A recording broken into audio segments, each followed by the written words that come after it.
ആവശ്യങ്ങൾക്കായും ആശുപത്രിയിൽ പോകുന്നവരായിരിക്കും. പലപ്പോഴും ഓപ്പറേഷൻ തിയേറ്ററിലേക്ക് വരുന്നതും പോകുന്നതുമായ സ്റ്റാഫുകളെയും രോഗികളെയും ഒക്കെ നമ്മൾ കാണാറുണ്ട്.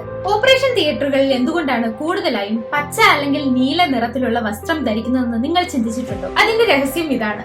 വർണ്ണചക്രത്തിൽ പച്ച നിറം ചുവപ്പിന്റെ നേർ വിപരീതമായതിനാൽ ഓപ്പറേഷൻ റൂമിൽ ഡോക്ടർമാരെ അല്ലെങ്കിൽ നഴ്സുമാരെ നന്നായി കാണാൻ സഹായിക്കുന്നതിന് പച്ച നിറം വളരെ അനുയോജ്യമാണ്.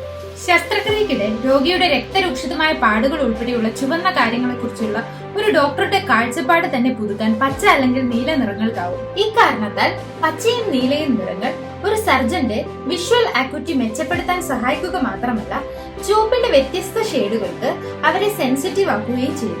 ഇത് ശസ്ത്രക്രിയക്കിടെയുള്ള പിഴവുകൾ തടയാൻ മാത്രമല്ല, രോഗിയുടെ ശരീരഘടനയിൽ കൂടുതൽ ശ്രദ്ധ ചെലുത്താനും സർജനെ സഹായിക്കുന്നു. ഇത് മാത്രമല്ല, OT-യിൽ നിർബന്ധമായും പാലിക്കേണ്ട മറ്റു ചില കാര്യങ്ങൾ കൂടിയുണ്ട്. അവ എന്തെല്ലാമാണെന്ന് നമുക്ക് നോക്കാം. ശസ്ത്രക്രിയക്കിടെ മലിനീകരണ സാധ്യത ഒഴിവാക്കാൻ അല്ലെങ്കിൽ കുറയ്ക്കുന്നതിന് സൂക്ഷ്മമായി പാലിക്കേണ്ട നിരവധി നടപടിക്രമങ്ങൾ ഇതിൽ ഉൾപ്പെടുന്നു. ഓപ്പറേഷൻ തിയേറ്ററിലെ വസ്ത്രധാരണം. ഹോസ്പിറ്റൽ എൻവയോൺമെന്റും പ്രവർത്തന മേഖലയും അണുവിമുക്തമായി സൂക്ഷിക്കേണ്ടതിനാൽ ആരോഗ്യ പ്രവർത്തകരുടെ വസ്ത്രധാരണം വളരെ സൂക്ഷ്മമായ ഒരു നടപടിയാണ്. ഓപ്പറേഷൻ തിയേറ്ററിനായി ആഗോള തലത്തിൽ അംഗീകരിച്ച ഒരു യൂണിഫോം അഥവാ സർജിക്കൽ അറ്റയർ ഉണ്ട്. ഒന്ന്, സർജിക്കൽ സ്ക്രബ്ബർ, അതായത് നിലത്തിന് മുകളിൽ 10 സെന്റിമീറ്റർ ഉയരത്തിൽ അവസാനിക്കുന്ന കോട്ടൺ അല്ലെങ്കിൽ ക്യാൻവാസ് അല്ലെങ്കിൽ നോൺ വുവൺ തുണി കൊണ്ടുള്ള ട്രൗസേഴ്സും ഷോർട്ട് സ്ലീവ് ജാക്കറ്റുമാണ് സ്ക്രബ് എന്നറിയപ്പെടുന്നത്. 2, ശിരോവസ്ത്രം അഥവാ സർജിക്കൽ ക്യാപ്പ്. 3, മുഖംമൂടി അഥവാ സർജിക്കൽ മാസ്ക്. 4, പാദരക്ഷകൾ. 5, hand gloves. ഇതിൽ ചില ആക്സസറികൾ ഡിസ്പോസിബിൾ ആയിരിക്കും. ഉദാഹരണത്തിന് സർജിക്കൽ മാസ്ക്, ക്യാപ്പ്, അതുപോലെ തന്നെ ഗ്ലൗസ് പോലെയുള്ളവ.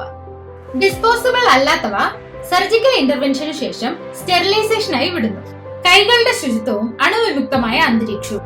ഓപ്പറേഷൻ റൂമിൽ ശ്രദ്ധാപൂർവം കൈകൾ അണുവിമുക്തമാക്കുന്നത് അണുബാധ തടയുന്നതിനും രോഗിയുടെ സുരക്ഷയ്ക്കും പങ്കുവഹിക്കുന്ന ഒരു പ്രധാന ഘടകമാണ്.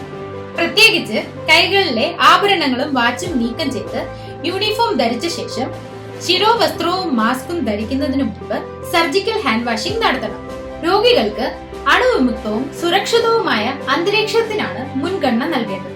ശസ്ത്രക്രിയ നടത്തുന്ന പ്രൊഫഷണലുകൾക്ക് ഒരു അംഗീകൃത ഡ്രസ് കോഡ് ഉണ്ട്.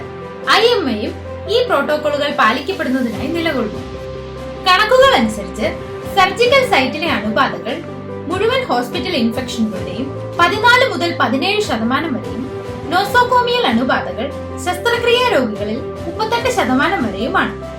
മലിനീകരണത്തിന്റെ എല്ലാ സ്രോതസ്സുകളും സൂക്ഷ്മ പരിസ്ഥിതി വ്യതിയാനങ്ങളും കർശനമായി നിയന്ത്രണത്തിലാക്കുന്ന അന്തരീക്ഷമാണ് സുരക്ഷിതവും പ്രയോജനപ്രദവുമായ ഓപ്പറേഷൻ തിയേറ്ററുകൾ. കൃത്യമായ ആസൂത്രണം, അറ്റകുറ്റപ്പണികൾ, ആനുകാലിക പരിശോധനകൾ എന്നിവയിലൂടെ മാത്രമേ ഇത് നേടാനാവൂ. ഇത് രോഗികൾക്ക് മാത്രമല്ല, ഡോക്ടർമാർക്കും അവിടെ പ്രവർത്തിക്കുന്ന മറ്റെല്ലാ സ്റ്റാഫുകൾക്കും പ്രയോജനകരമാണ്.